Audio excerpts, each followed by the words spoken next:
ఆ శాఖ యొక్క కార్యక్రమాల గురించి శాసనసభలో సుదీర్ఘంగా మాట్లాడిన తర్వాత శాసనసభ సమావేశం ముగిసి అందరూ వెళ్ళేటప్పుడు గౌరవ ముఖ్యమంత్రి గారు అక్కడున్న సీనియర్ మంత్రులతో ఇతర నాయకులతో ఇష్టాగోష్ఠిగా మాట్లాడే సందర్భంలో అక్కడే ఉన్న గౌరవ ఉప ముఖ్యమంత్రి గారు పవన్ కళ్యాణ్ గారు ఒక మాట అన్నారు. ఇన్నాళ్ళు ఐటీ అంటే చంద్రబాబు నాయుడు, చంద్రబాబు నాయుడు అంటే ఐటీ అని ప్రచారం చేశారు. కానీ గతంలో 3 సార్లు అంటే 2 సార్లు ఉమ్మడి రాష్ట్రానికి, రాష్ట్రం విడిపోయిన తర్వాత మళ్ళీ మూడోసారి 2014 నుంచి 19 వరకు 3 సార్లు గతంలో ముఖ్యమంత్రిగా చేస్తున్న సమయంలో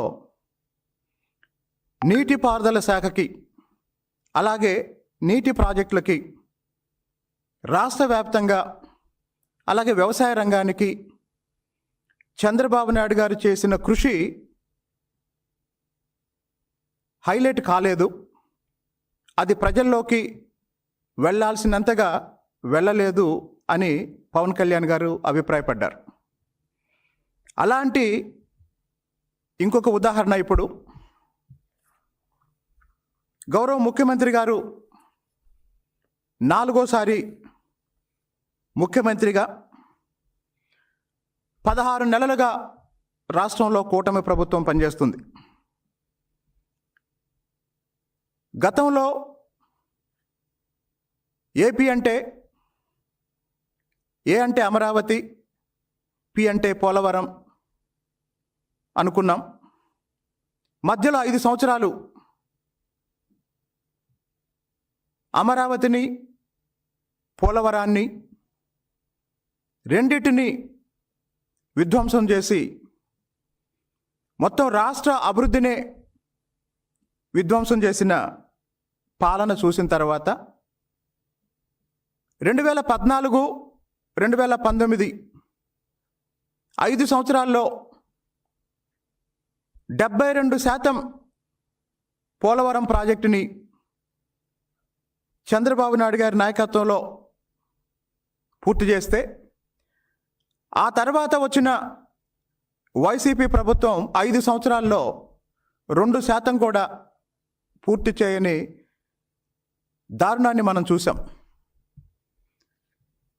ఈ నేపథ్యంలో గత 16 నెలల్లోనే పోలవరం నిర్వాసితులకి, పోలవరం ఒక జాతీయ బహుళార్థ సాధక ప్రాజెక్టు, అలాంటి పోలవరం ప్రాజెక్టుకు సంబంధించిన నిర్వాసితులకి జగన్మోహన్ రెడ్డి 5 సంవత్సరాల్లో ₹1 కూడా ఖర్చు పెట్టలేదు. మరి ఈ 16 నెలల్లో గత సంక్రాంతి సమయంలో అంటే గత జనవరిలో పోలవరం నిర్వాసితులకి కూటమి ప్రభుత్వం విడుదల చేసింది 1000 కోట్లు. మళ్ళీ ఇప్పుడు దీపావళి సందర్భంగా పోలవరం నిర్వాసితులకి విడుదల చేసింది 1100 కోట్లు. అంటే 16 నెలల కూటమి పాలనలో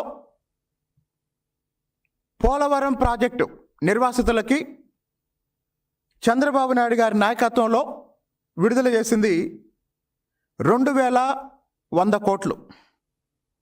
మరి దీన్ని జగన్మోహన్ రెడ్డి 5 సంవత్సరాల పాలనతో పోలిస్తే 5 సంవత్సరాల్లో జగన్మోహన్ రెడ్డి ₹1 కూడా విడుదల చేయలేదు. 16 నెలల్లో కూటమి ప్రభుత్వం 2100 కోట్లు విడుదల చేసింది.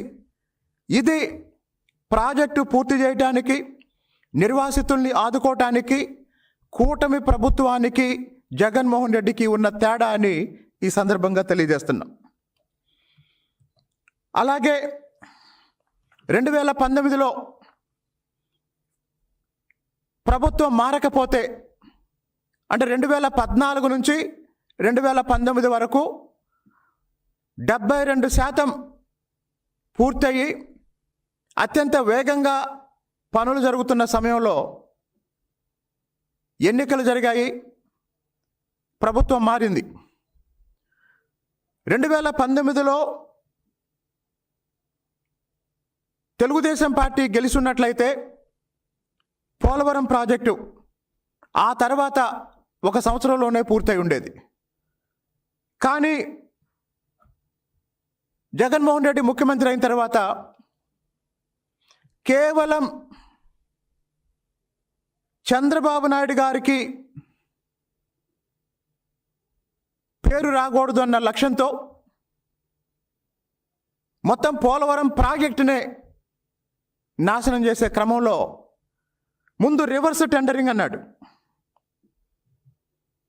రివర్స్ టెండరింగ్ అని చెప్పి అప్పటి వరకు 5 ఏళ్లుగా జరుగుతున్న అభివృద్ధిని మొత్తం రివర్స్ చేశాడు. దాదాపు 15 నెలల పాటు పనులన్నీ నిలిపివేశాడు. కాంట్రాక్టర్ని మార్చేశాడు. డయాఫ్రమ్ వాల్, మొత్తం పోలవరం ప్రాజెక్టుకి అత్యంత కీలకమైన డయాఫ్రమ్ వాల్ నాశనం చేశాడు. అన్నిటికీ మించి నిర్వాసితులకు ₹1 కూడా ఇవ్వలేదు. మరి 2019 ఎన్నికల ప్రచారంలో నిర్వాసితుల మీద అనేక సార్లు మొసలి కన్నీరు కార్చిన జగన్మోహన్ రెడ్డి 5 ఏళ్ళు అధికారంలో ఉండి అవకాశం ఉండి కూడా ఆ ప్రజలకి ₹1 కూడా కేటాయించకపోవటం, ₹1 కూడా విడుదల చేయకపోవటం జగన్మోహన్ రెడ్డికి పోలవరం ప్రాజెక్టు విషయంలో, పోలవరం నిర్వాసితుల విషయంలో ఎలాంటి చిత్తశుద్ధి లేదు అని చెప్పటానికి ఒక సాక్ష్యం. అలాగే పోలవరం కుడి కాలువ, ఎడమ కాలువ పనులు గత వైసీపీ ప్రభుత్వం నిలిపివేసింది, టెండర్లు రద్దు చేసింది.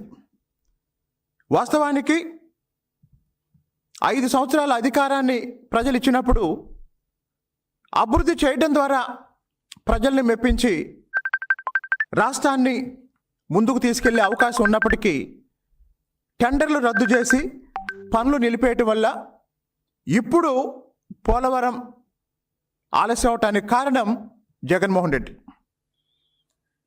ఒక్క పోలవరమే కాదు,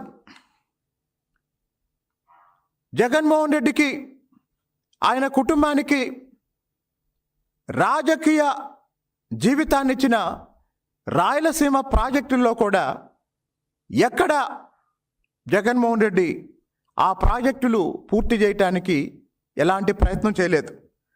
అలాగనే ఉత్తరాంధ్రలో.